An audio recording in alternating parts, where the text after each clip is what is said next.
Audio on demand from Vision Christian Media. You're listening to Momentum, a show that helps men succeed in life. And as we delve into this week's topic, a reminder that some of the content may be of a sensitive nature. Now, here's your hosts, Tim and Des.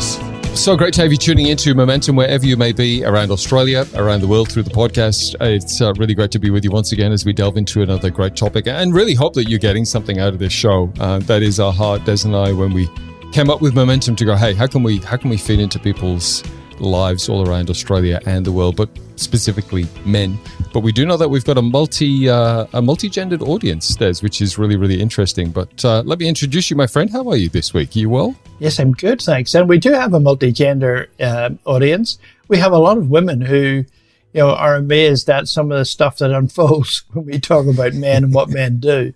And it's quite incredible. But just while we're talking, you guys, don't forget our website, momentumaustralia.org. Very, very important. And also, we'll talk about our host's website as well when we get into the conversation.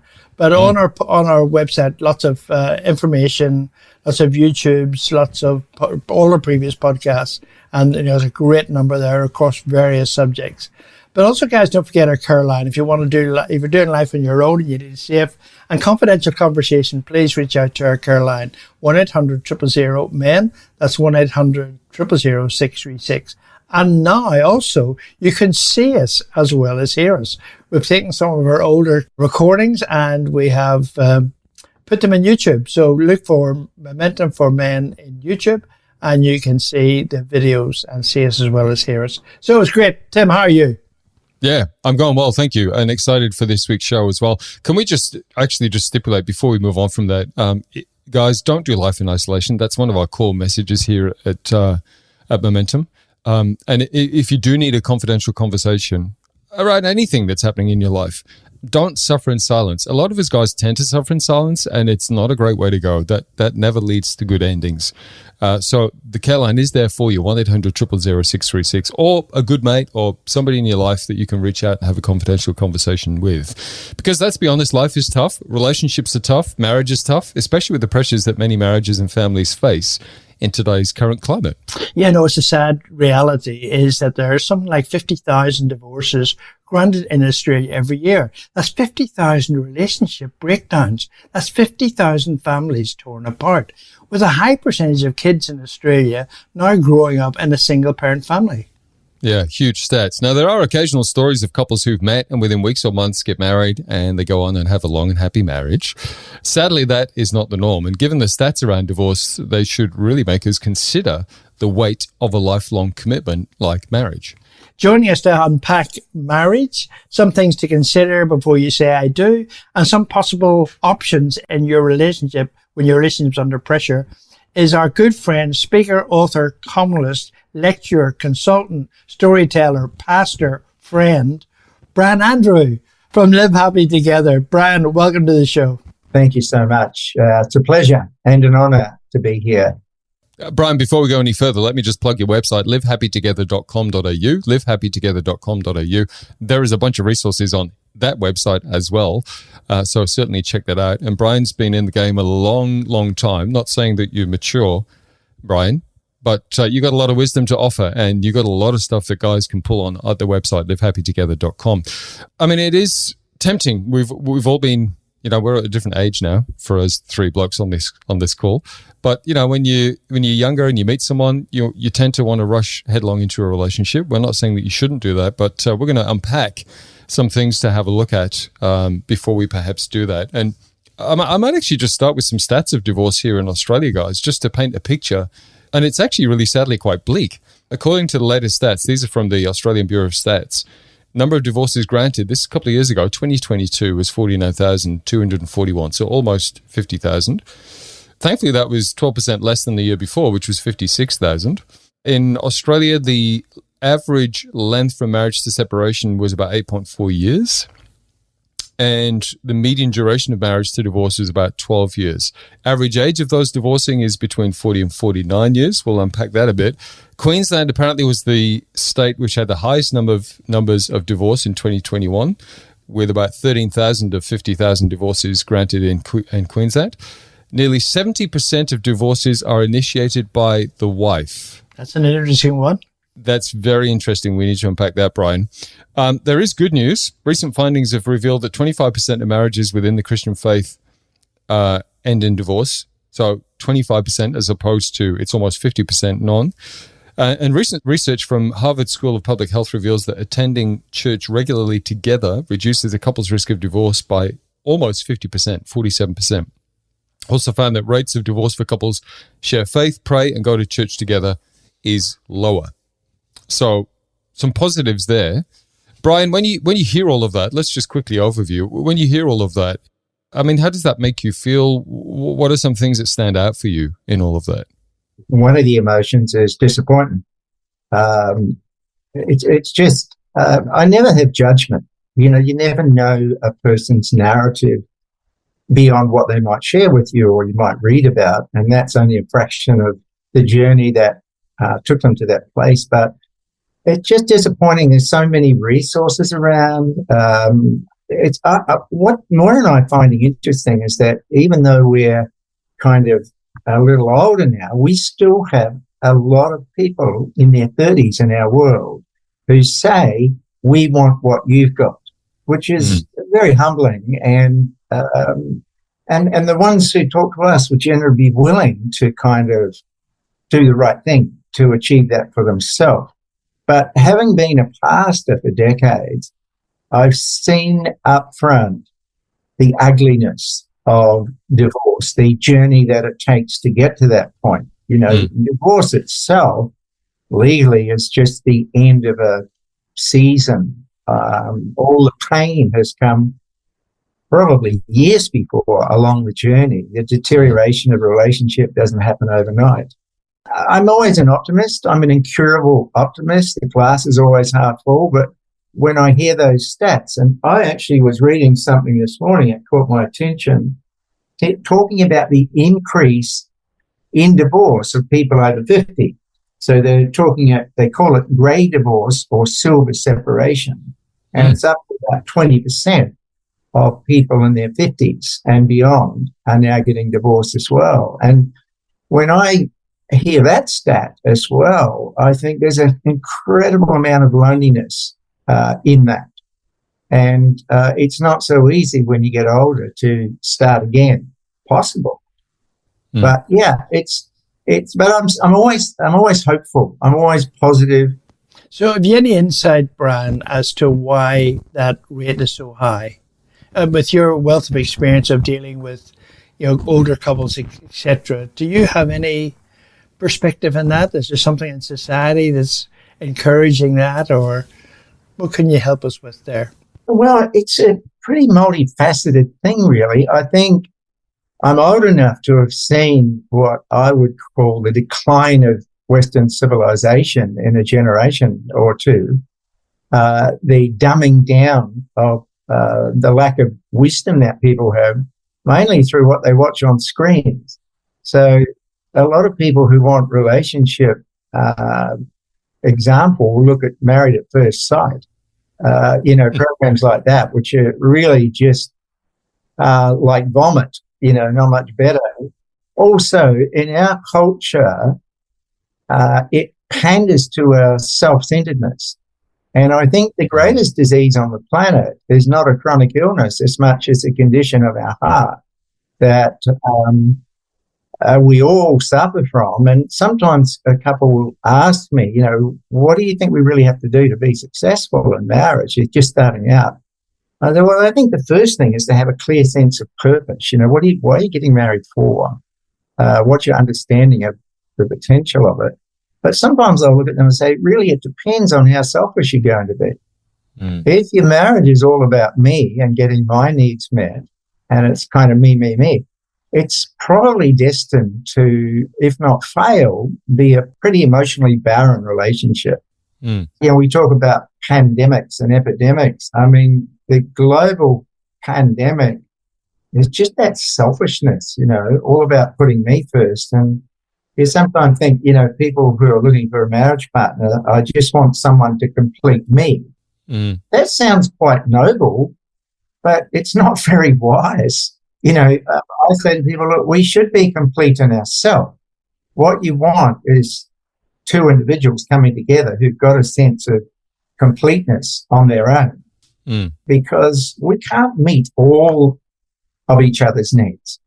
Brian, one of the stats that we all kind of flinched at, and I'm sure people listening would have flinched at too, nearly 70% of divorces are initiated by the wife. And for guys listening, that should put us on notice to some degree.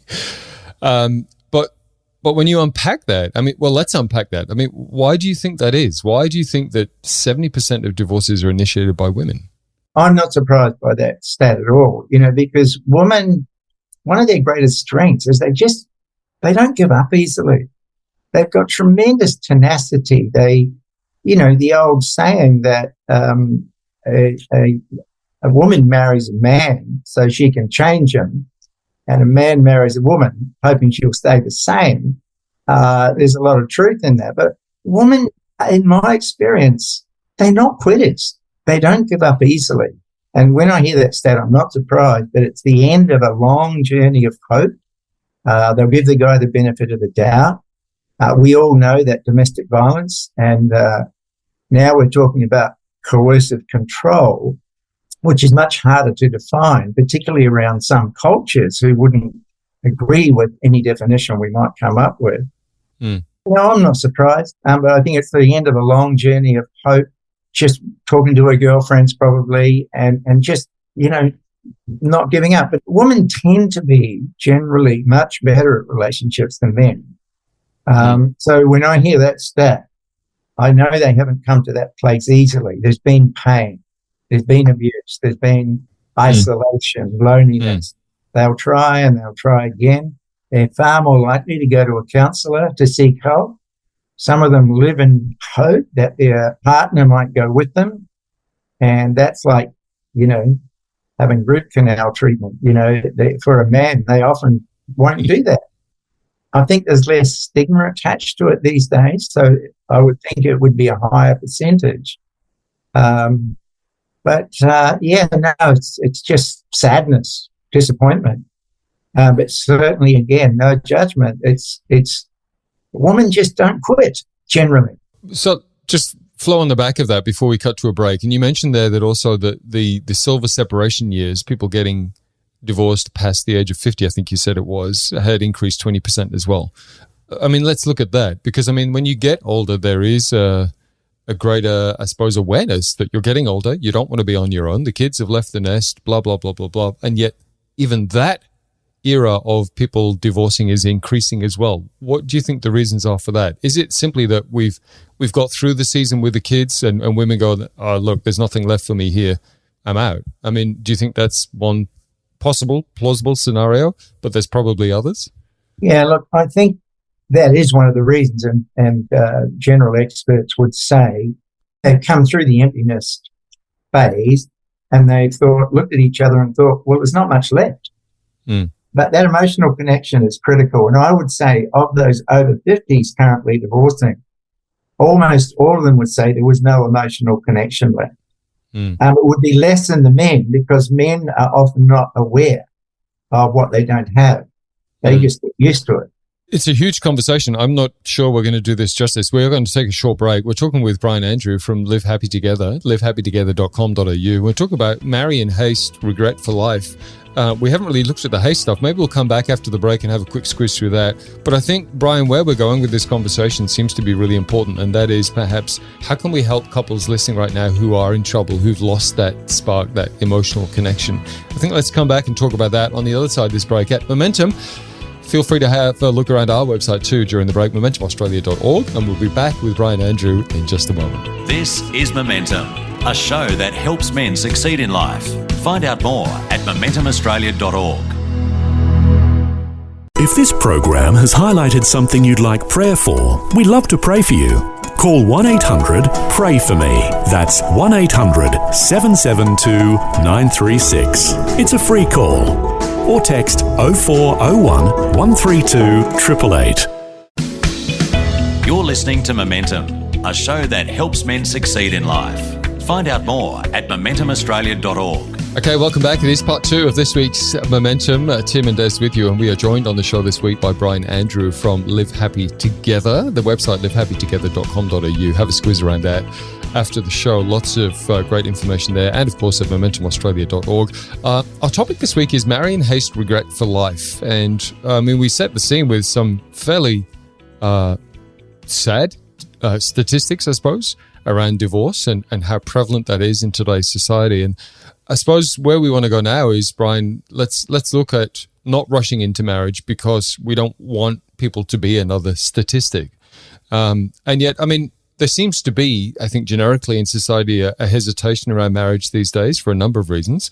And yet there are people who will still, find that person and want to get married very quickly. So I suppose some thoughts around, let's start unpacking that before we kind of rush into making a commitment and then potentially be another statistic of divorce. The first is, how well do we really know each other? Let's start there, because you meet someone in a short period of time. You're not, I suppose, you might find out a lot of information, but you're not going to see them through different seasons, if that makes sense. Just unpack that for us, Brian. Look, I heard when I was younger, older people would suggest you should go through the 4 seasons in a relationship before you get married. We didn't last one season, my wife and I, but we're not saying that's a model for anybody. It was our own choice. But I think, people rush into it too quickly, even though most would live together. What staggers me still is the number of people who don't talk about significant issues before they get married. Mm. And that blows me away, because I still do a lot of weddings. And so I'm chatting to these people, like, for example, one couple who came to me and they had a date, they had a band, they had a venue, and they were looking for a celebrant.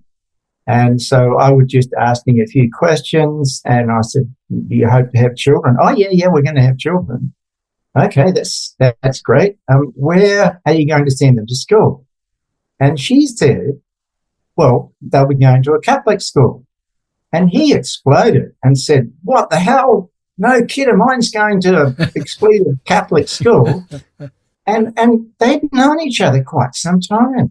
Mm. And he actually stormed off, leaving me to pay for the coffee. But I thought, there it is. He literally, physically walked to the car. She was embarrassed. She followed them. I never heard from them again. But I thought, there's another example of, you would think reasonably intelligent people, they're not teenagers, they're probably closer to 30. They haven't talked about big ticket items. Mm. So, Brian, what would those big ticket items be? Give us a handful of them. Yeah, sure. Actually, if I can throw something in the mix here, Des, too, I did a little bit of research and found that in countries like India, 85% of the marriages are arranged by the parents. And guess what? Our current generation will show between 74 and 80-something%. They still want that. Yeah. They still want the parents to arrange. And so when the parents arrange it, they have criteria around, caste and values. Religion is right up the top. When I look at that list, I think we ought to be doing that. Like, for Moira and I and other couples say, well, what is your purpose in life? Why are you here? Because for people of faith, that basically motivates, colors, prioritizes pretty well everything. Mm. And so certainly, if you want, you can put religion in there in terms of, for us, we would say, spiritual reality, following Jesus. And then you put values. But see, all those other things flow out from that, like compatibility in terms of social background. I don't think that's a deal breaker, but it's worth thinking. It can be a lot more tension or less if you from at least a similar kind of background. Your attitude to family is a huge one. The priorities of your life in terms of what you want to do, your careers, your attitude to finances. I think these are the big things that often don't become evident unless you maybe do a pre-marriage course. And pre-marriage courses are more common than ever. In fact, some denominations mandate that before their vicars or priests or pastors are allowed to marry them.